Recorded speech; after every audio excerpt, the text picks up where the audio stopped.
Bonjour et bienvenue sur Écolo Bio Nature, je suis Isabelle Brunet et mon but est de vous aider à augmenter votre autonomie alimentaire. Alors aujourd'hui nous allons faire ensemble quelques récoltes, quelques transformations et puis on fera aussi un petit tour dans les serres. Nous sommes le 30 juin, comme j'ai besoin de pommes de terre pour mon dîner de ce midi, eh bien je vais vider le deuxième pot. Le premier je l'ai déjà vidé et j'ai déjà mangé les pommes de terre qu'il y avait à l'intérieur, mais j'ai pas pensé à le filmer. Donc là je vais vous vider celui-ci et on va voir ensemble ce qu'ont donné les pommes de terre. Alors pour plus de facilité, je le verse dans la brouette. Allez, on démoule. Alors le premier bac, aïe aïe, c'est plein de fourmis. Vous voyez. Donc je sais pas ce que ça va donner. Il y a plein d'œufs de fourmis. Alors les pommes de terre, je vais sortir un bac pour les mettre. Bon, on va les mettre sur les côtés pour l'instant et on mettra dans un bac après.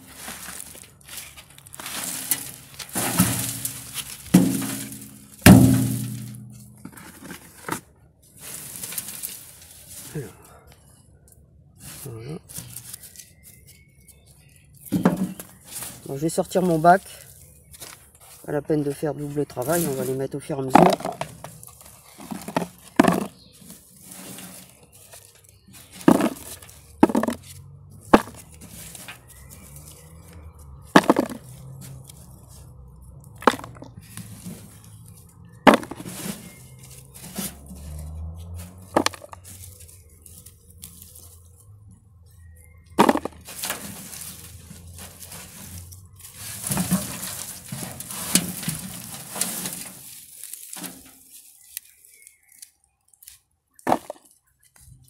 Alors, il y en a pas mal quand même.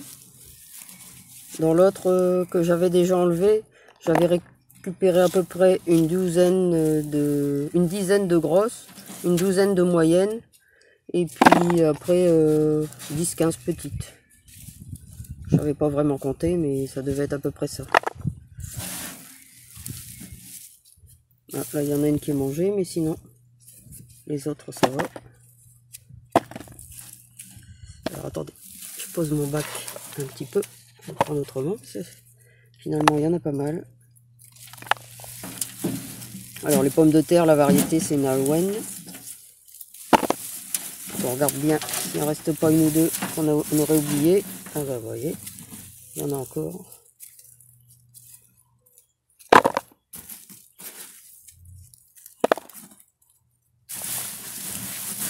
Alors, ce qu'on va faire, bah, comme avec l'autre, les moins belles, si on a des abîmés, on va les remettre dedans et on repartira pour une session.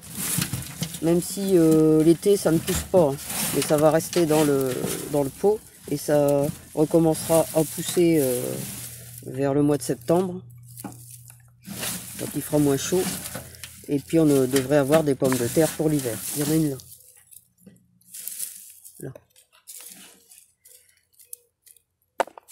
Là, je crois qu'on a fait tout le bac. Il n'y en a plus.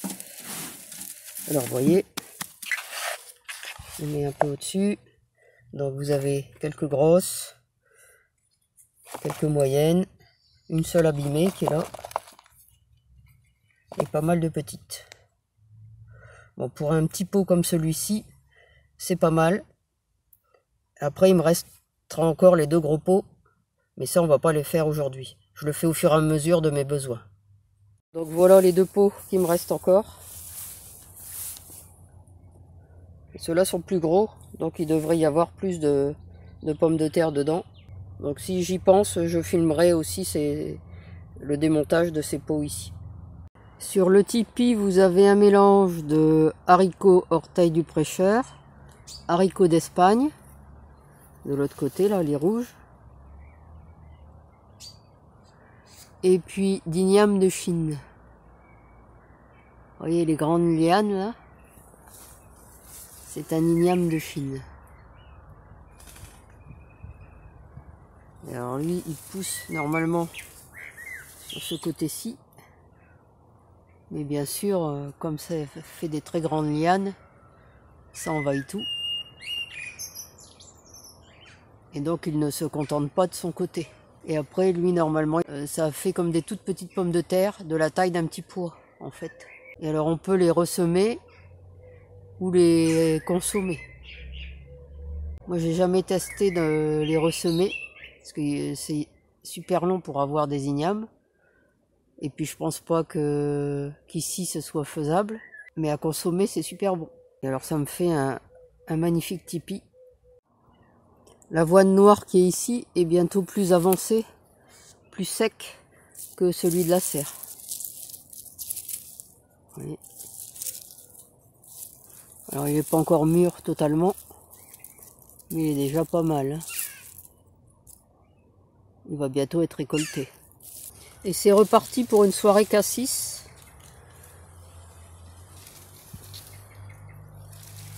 Et j'ai commencé un peu. Et je vais continuer. Il y en a encore pas mal. Et après je passerai à l'arbre suivant. Mais comment un si petit arbre peut produire autant? À chaque fois je redécouvre des nouvelles branches. Carrément en dessous. Là c'est ma troisième passoire au niveau de ce cassissier. Et il y en a encore. Là, je pense que d'ici que j'ai fini, la passoire sera remplie.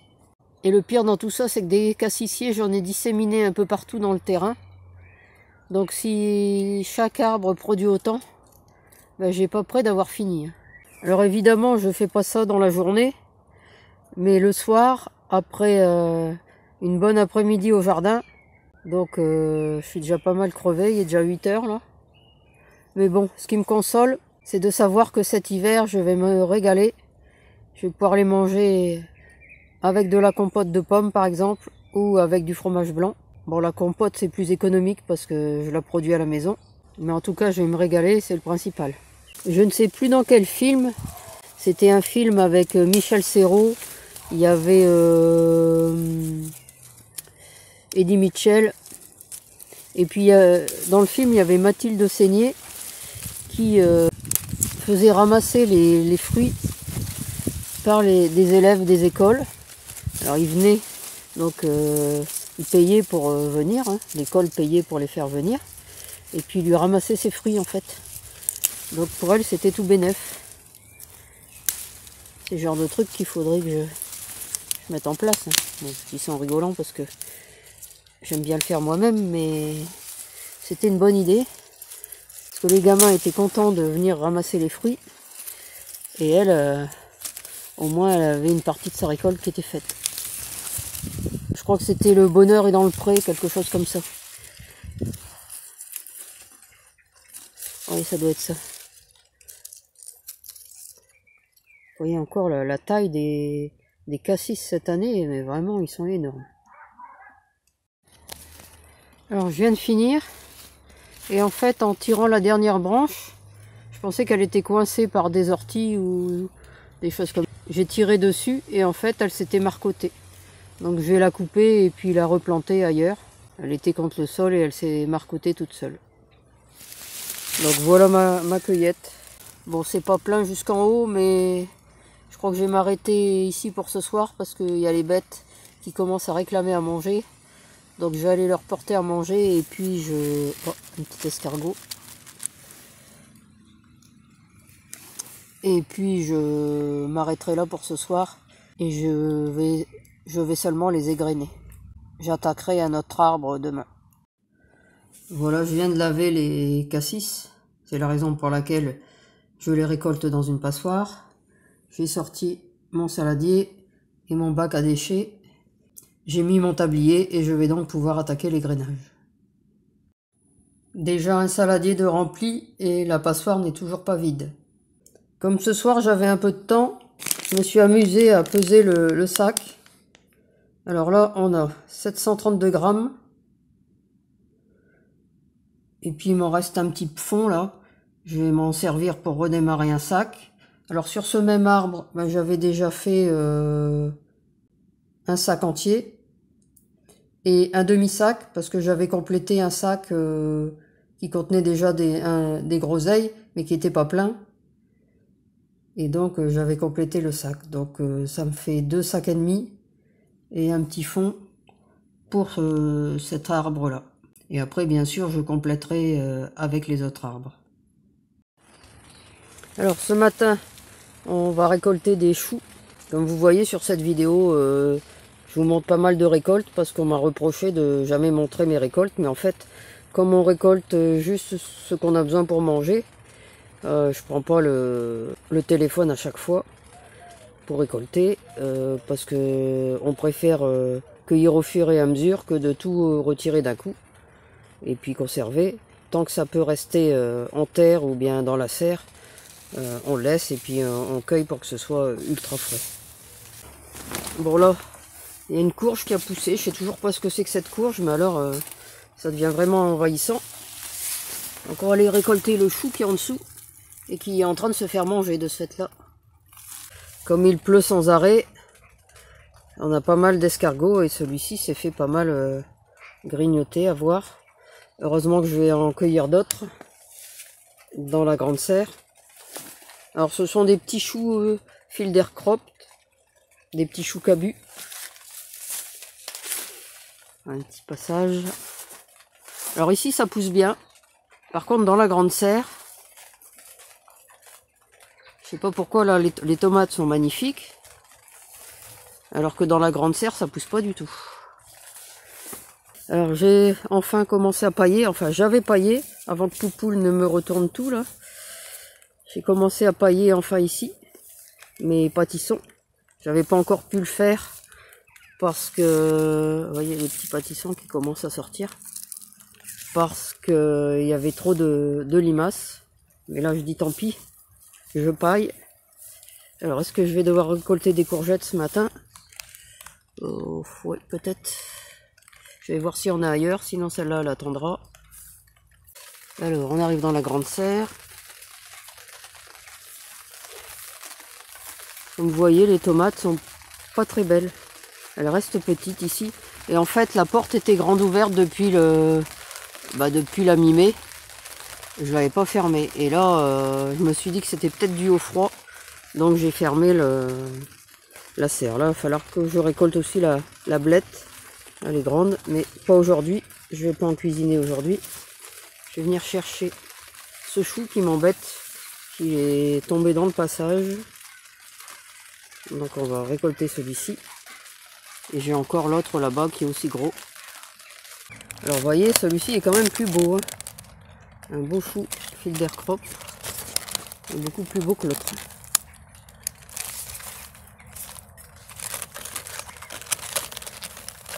J'ai même du mal à le prendre à une main.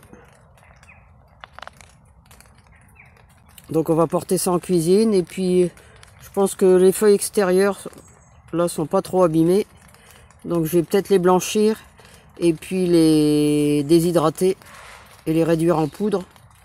Je vais m'en servir comme base pour mes bouillons de légumes. Et je verrai si je viens rechercher une feuille ou deux ici, mais je pense que là elles sont peut-être trop grandes ou trop abîmées. Je n'ai pas besoin. Je pense que je vais en avoir suffisamment. Donc ça ira au compost ou aux bêtes. Je viendrai tirer ça tout à l'heure. Voilà, alors le chou est coupé. Je vais pouvoir le cuire. Alors je ne le blanchis pas, puisque c'est du jeune chou cabu. Donc ça n'a pas besoin d'être blanchi. Alors j'ai profité que Cathy était encore là pour lui faire couper. Parce que vous voyez, elle me le coupe super fin. Elle va plus vite que moi. Et puis en plus, c'est coupé super fin. C'est meilleur. Donc je lui ai fait tout couper. Et j'ai gardé les feuilles. Alors les grandes feuilles, comme je vous ai dit, ça je les ai gardées, je vais les blanchir celles-là, et puis les déshydrater, et après ce sera réduit en poudre, et ça fera partie de mon bouillon de légumes. Alors du chou cabu comme celui-là, on peut le manger simplement avec une vinaigrette, hein, assaisonner, huile, vinaigre, sel, poivre, persil, et puis c'est bon, en salade quoi. Ou alors le faire cuire, moi c'est ce que je vais faire, je vais le faire cuire à la poêle. Donc un peu d'huile d'olive, sel, poivre et c'est tout.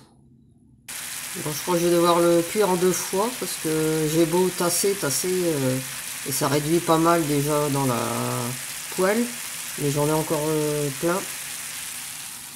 Vous voyez, j'ai encore tout ça. Cathy avait bien tassé dans le saladier, donc je vais devoir cuire tout en 2 fois. Et ça va me faire de belles poêlées de choux. Comme je ne veux pas faire tourner le déshydrateur rien que pour les feuilles de chou, je suis allé chercher un peu de fleurs de céleri. Le céleri est en train de monter à graines, là, et donc il fait des fleurs. Donc je suis allé en chercher un peu pour déshydrater, et je vais l'ajouter aussi à mon bouillon de légumes. Les feuilles de chou sont blanchies, maintenant je vais bien les égoutter, et puis je les mettrai au déshydrateur. Voilà mes fleurs de céleri et mes feuilles de chou réduites en poudre. Vous voyez, ça fait pas une grosse quantité quand même. Mais bien sûr, après, j'y ajouterai d'autres légumes que je déshydraterai. Et ça me permettra de faire du bouillon de légumes avec la poudre. J'ai récolté aussi des graines d'ortie. Alors, c'est trop tôt pour la saison, elles sont encore vertes. Mais le problème, c'est que Cathy, avec sa débroussailleuse, a passé à un endroit où elle devait pas. Un endroit où je voulais garder les graines d'ortie. Et j'avais oublié de la prévenir. Donc, plutôt que les perdre, j'ai préféré les récolter tout de suite. Puis celles-là, on les mangera un peu vertes. Et donc là, je les fais sécher. Alors, elles ont un goût moins poivré, là, comme elles sont vertes. Elles ont plus un petit côté noisette que le côté poivré habituel des graines d'ortie. Mais là, les grappes étaient trop belles. Vous voyez, j'ai vraiment des belles grappes, là. Bien fournies. Donc ça me faisait mal au cœur de les perdre, donc j'ai préféré les récolter quand même. Alors pour les orties, on ne récolte que les pieds femelles, les pieds mâles n'ont aucun intérêt, parce que ce qu'il y a dessus, ce ne sont pas des graines, mais simplement du pollen, donc ça n'a aucun intérêt gustatif ni médicinal. On ne récolte que les grappes de graines des pieds femelles. Alors, hier, en cueillant le chou, en passant, j'ai vu qu'il y avait des courgettes. Donc pour ce midi, nous allons faire des courgettes. Donc on va aller les cueillir ensemble. Alors ici, il y en a une.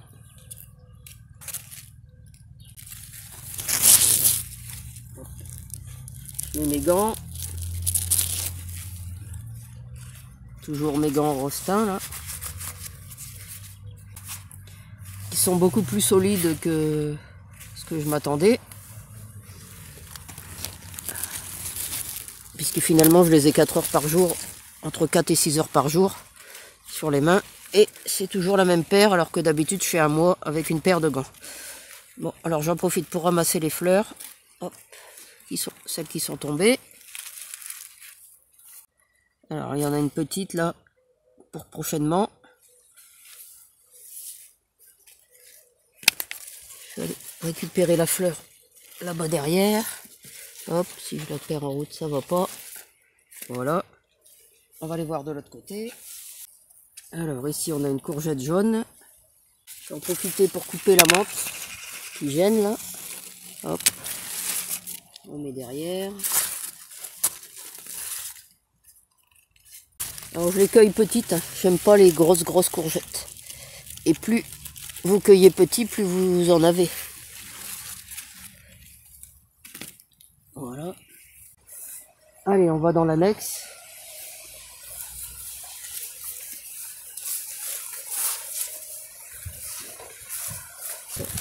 Ici on a 2 coucourzelles qu'on va cueillir.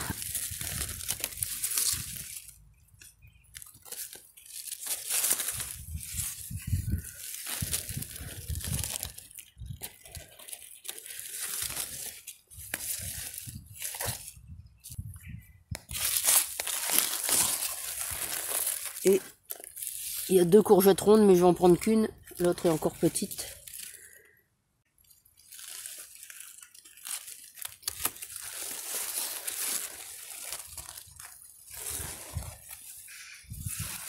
une belle petite récolte de courgettes que je vais confire au four. Je vais les laisser entières et puis je vais mettre juste un peu d'huile d'olive et je vais les laisser cuire tout doucement. Et je vais mettre aussi un peu de fleur de sel. Et puis ça va cuire tout doucement. Et après ça va se transformer en vrai bonbon à la dégustation. Donc voilà, c'est prêt à être enfourné. Alors la petite qui est ici, ben, je la rajouterai entre deux. Puisqu'elle est plus petite, elle va être plus rapide à cuire. Donc je la rajouterai dans le four entre deux. Alors le temps de cuisson, ben, j'en sais rien. Ça va dépendre des courgettes. Donc il va falloir regarder régulièrement. Et en fin de cuisson, j'ajouterai les fleurs. Et je vais enfourner à 180 degrés. Alors voilà à peu près ce que ça donne. Ça manque encore de quelques minutes de cuisson. Mais comme je suis en train de finir le montage de ma vidéo, je tenais à vous montrer ce que ça donne. Vous voyez, elles sont bien confites là. Ça commence à se voir. Alors encore quelques minutes et ce sera parfait. Alors le jus est resté à l'intérieur. Vous voyez, il y a juste un peu d'huile dans le fond, c'est tout. Donc tous les sucres, tous les jus sont concentrés à l'intérieur, ce qui fait que quand on l'ouvre, c'est vraiment confit, c'est vraiment un régal. Voilà, c'est tout pour cette vidéo. Comme d'habitude, si vous l'avez aimé, n'hésitez pas à la partager dans vos réseaux, à la liker et à la commenter. Et puis vous pouvez retrouver de nombreux conseils et astuces sur le jardinage bio et la permaculture sur mon blog www.écolo-bio-nature.com et dans mes livres. À bientôt!